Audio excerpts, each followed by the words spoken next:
control. Breach in 5, 4, 3.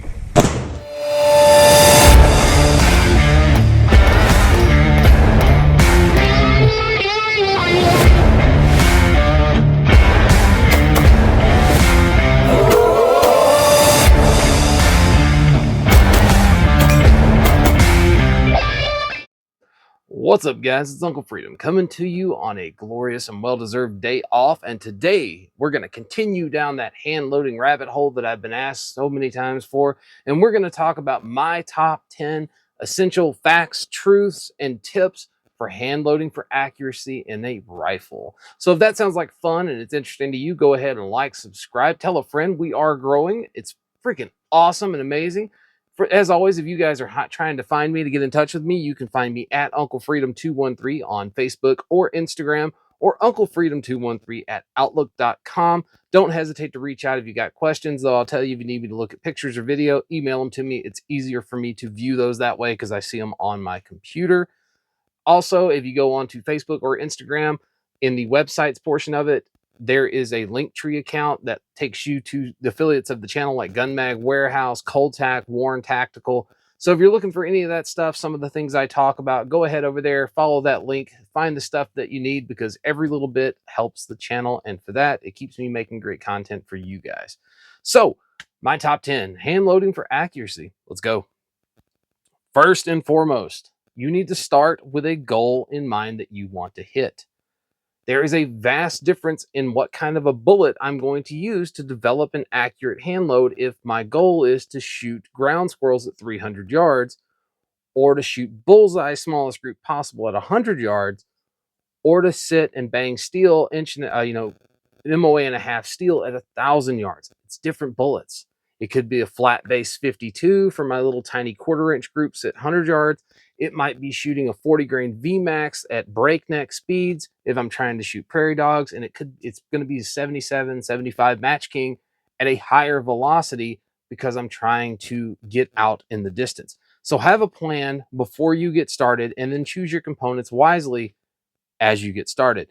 Which brings me great into point number 2, which is be realistic about what it is that you're trying to accomplish. If you've never fired a sub-MOA group in your life, you're not going to start firing them simply because you hand loaded.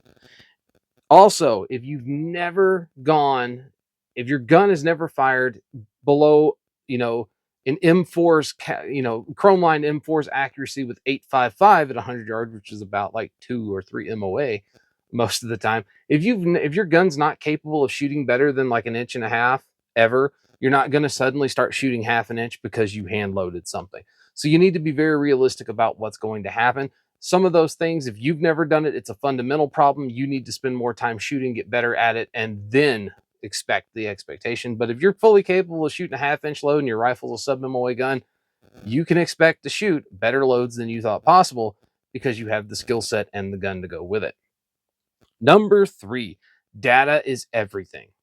For those of you that didn't like science class or math class because you had to take notes and it just drove you nuts that you had to write things down, hand loading is probably not the world for you, and certainly not precision hand loading for accuracy, because we write a lot.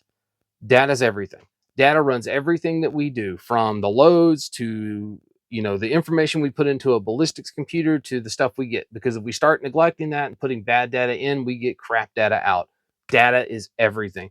Get a notebook and keep track of everything, because that's how we give ourselves the best possibility to do what it is that we want to do.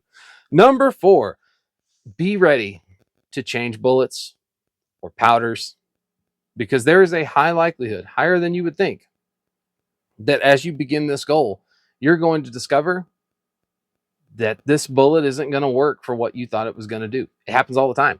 A great example of this was the Nosler 70 grain RDF. It's a fantastic round hybrid profile bullet, very sleek, very slippery, very short bearing service, which meant that when I fired it into the gun out of a magazine length in an AR, I had really bad jump intolerance problems, which basically means the free bore, before it actually jams itself into the rifling where the bullet's coming out of the case, it did not like jumping. It came in at slightly off angles, and it led to it being an inaccurate round. For one of the most ballistically efficient bullets you can put into an AR, it had terrible issues.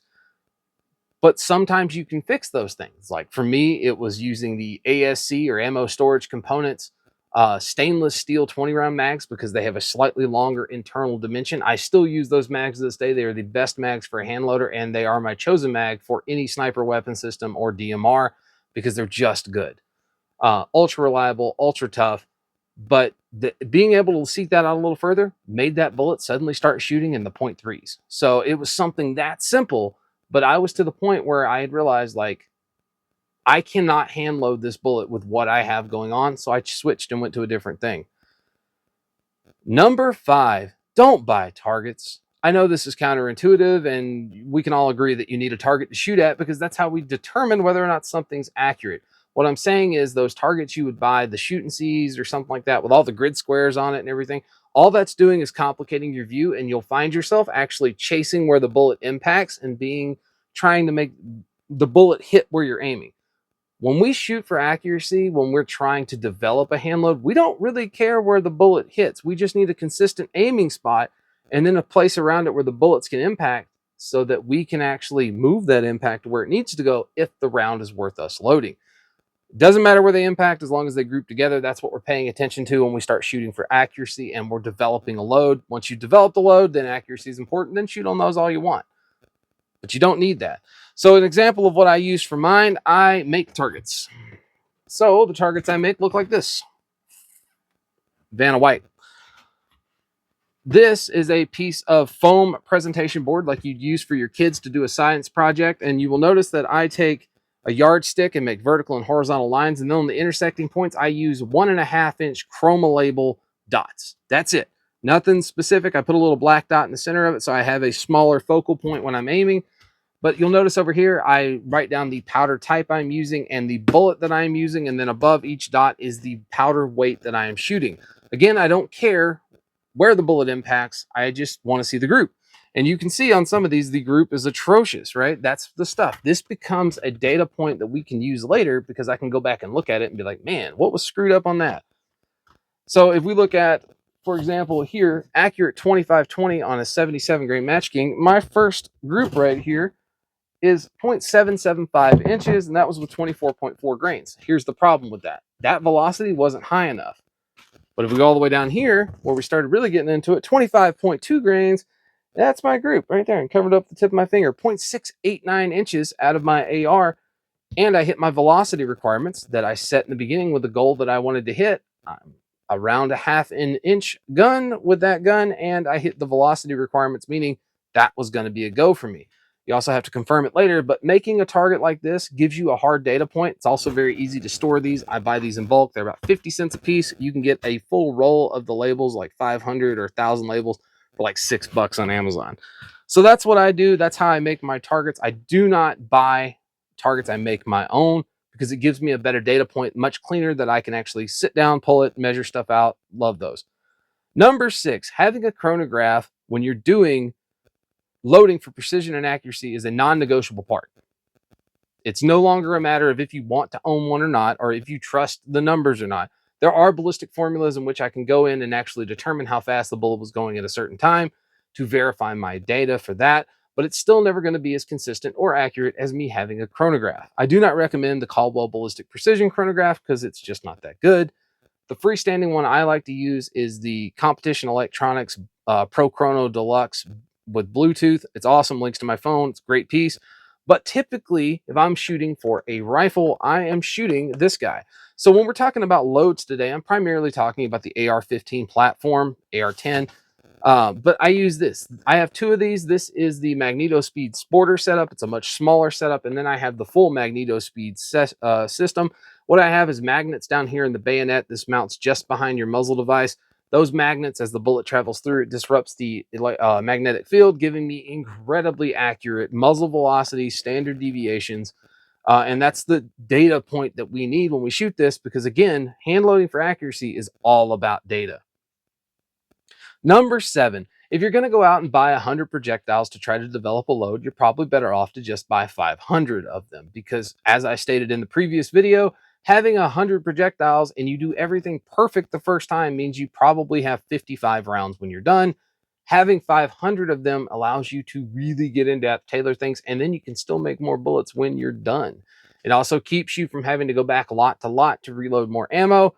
Buy them in bulk. It's going to save you money. It's going to save you time, and you're going to be able to make more ammo as a result.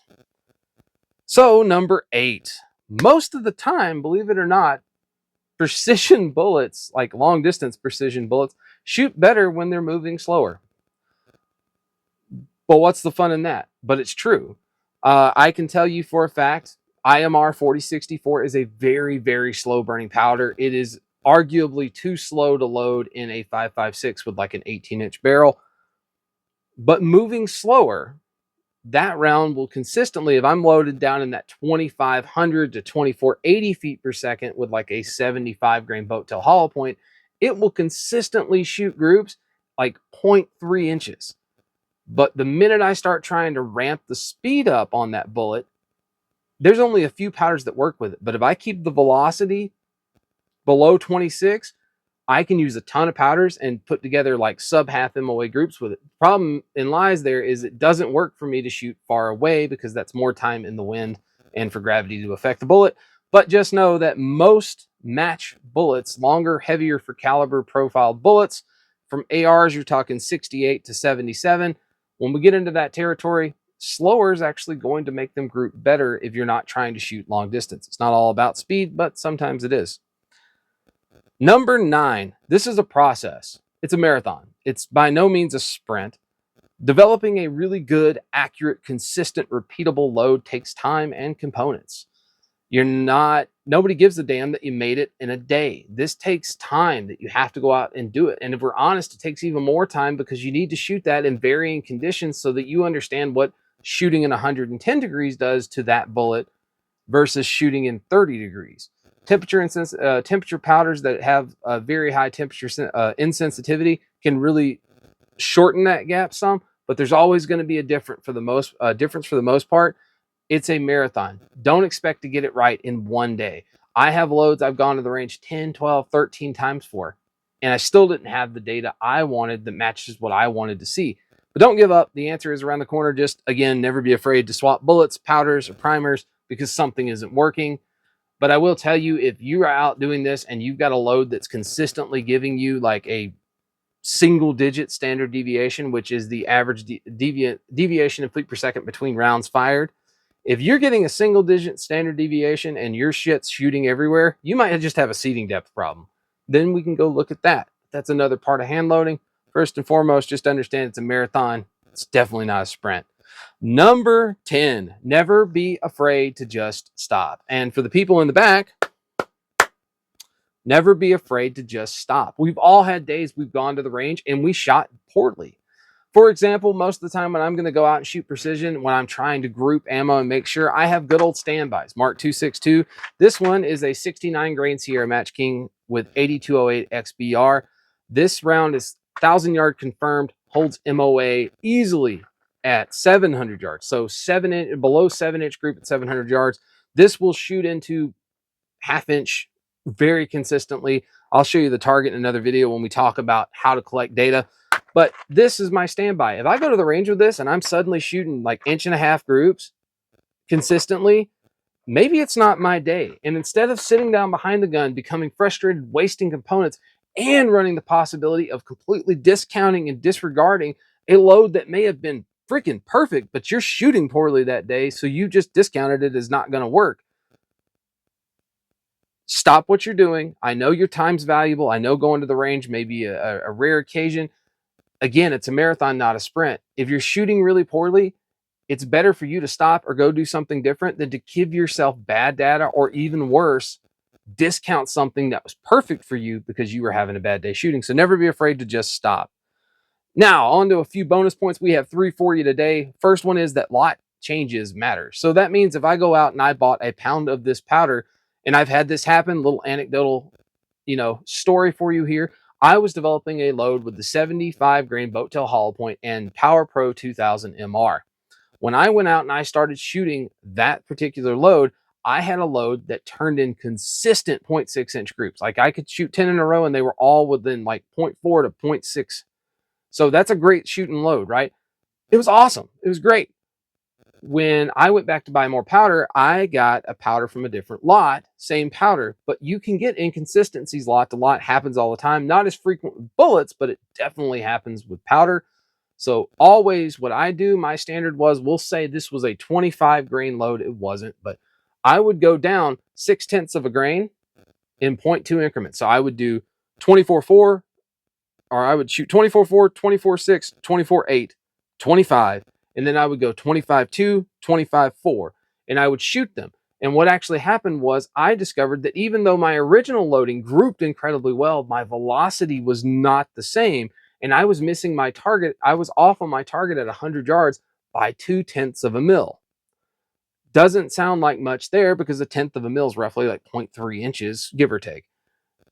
But 2/10 is 0.6. And if I'm shooting at a MOA and a half target at 100 yards, 0.6 is almost half the target, meaning if I was holding center, I could almost miss. And then if you back that all the way out to 1,000 yards where you're trying to shoot a 1.5 MOA target, now we're, instead of talking about 0.6, now we're talking about 6+ inches of variability because the lot was slightly different and my velocities were a little off. But you have to go back, start on the lower end, work your way back up, find that load where it's right where it's supposed to be again, go from there. That's why it's always a good idea to buy your powder in bulk and have lots and lots of it so that you don't run into these issues after you develop the perfect load, chef kiss, for your gun. Bonus point number 2 is you have data and you've used a ballistic calculator. My favorite one free on the market by far is the Hornady 4DOF. If you have any interest at all in long distance shooting, I highly recommend you go to your app store on your phone, pick that up. It's free to use. There's a huge bullet library in there that you can use ballistic coefficient and stuff. But this comes back to bad data in, bad data out. There was something happening at a point where you may be missing an environmental just by a little bit that you don't have in, and it will give you a ballistic thing that's in the ballpark, but it could be as much. I mean, I've seen them be 3/10 off because the data wasn't perfect going in, or the drag model wasn't matching up because of our environmentals. Also happens. There's no way to predict this perfectly for Hornady, guys. So what ends up happening though, 3/10 at 100 yards, well, now we're, almost an inch, right? Like actually right at an inch about. But now we talk about doing that at 1,000 yards. That's a 10-inch difference. 10 inches. You have to go out. What I do with it is I get all, like if I'm going to go shoot and I'm going to go verify to 1,200, what I'll do is I'll start at 100. I'll go all the way to 1,200. I'll run my numbers and I will get my drop chart for each one of those, what I need to be coming up in mils. And then I will lay down behind the gun and I will shoot it myself, actually writing down next to it my actual mils that I held or dialed to hit that target. You will notice it's almost never perfect. Sometimes it can be, sometimes there's a Goldilocks there, but most of the time it's not perfect and you're going to have to trust your own data. That's how we develop DOPE, data off previous engagements. Meaning if I shot this exact same set of scenarios and environmentals last year and it's the same this year, I can go back and look at that and be like, yeah, the ballistic solver's off by 0.5, or 0.5, or half a mil today. I need to go back and I need to fix this and do it my way. So again, this is a data point game, man. When we shoot accuracy in long distance, we have to keep tabs on all this stuff because that's how we become better shooters. So go back, actually verify your data with you shooting the gun with your bullet in your environment and actually keep track of that as your dope so that you actually have a very, very good understanding of how your rifle is going to shoot at distances, and use those calculators, unless you have everything absolutely perfect, as a great starting point for what you're going to do. Even if you're shooting a competition, use that as a starting point and then go in and shoot it and make your adjustments. Now you have your true dope.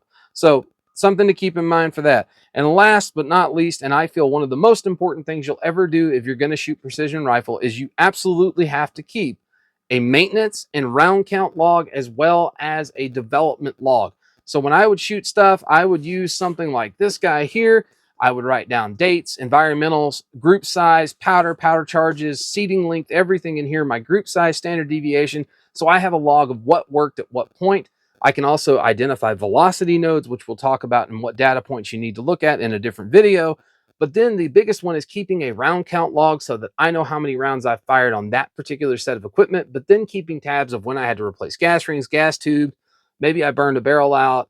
I had something go wrong here, something wrong there. I can also make a notate things like if I shot BLC2 for 1,000 rounds over this 3-day course, my rifle was dirtier than normal because that powder was this, or that I'm shooting a particularly hot rodded load. Like I developed one with a 40 grain VMAX that was cooking out at like 3,600 feet per second. That's a hot load and it's not great for your barrel, especially with the high volume shooting, but it was magic for what I was doing. But something like that, keeping tabs of that stuff so that I can actually come to the point where I can predict, hey, I need to change this because I'm getting to that time. Or if I'm suddenly going in and like my group sizes are starting to open up as I shoot and I'm shooting stuff that's verified, I know to go take a closer look at that barrel with a bore scope and be like, all right, this barrel's starting to crack. You know, I'm starting to get fire cracking and stuff in the barrel. It's time to replace this barrel. But you only know that and what's going on if you keep an accurate round count and maintenance log for your rifle. I highly recommend the ones from Storm Tactical, not a sponsor or an affiliate of the channel, but I use their stuff. They're $4 per book. I keep 2 with every single rifle. If it's in a case or a bag, the books are in the bag. If it's in the gun safe, they are rubber banded to the stock. Those are it has to happen for every single precision rifle, and including a lot of just my ARs I use for training. Have that on there so I can keep an accurate round count on all my guns, because that's how you stay ahead of problems that could happen. So guys, I'm Uncle Freedom. You can find me again at Uncle Freedom 213 on Facebook or Instagram, Uncle Freedom 213 at outlook.com if you got questions for me, or you can message me on the other two. And check out those link trees, because if it's something you were looking for anyway, every little bit helps the channel if you use those links. And for that, I appreciate it. Also, any discount code I have is listed on that link itself. So guys, take care of yourself. Take care of each other. Till next time, I'll see you later.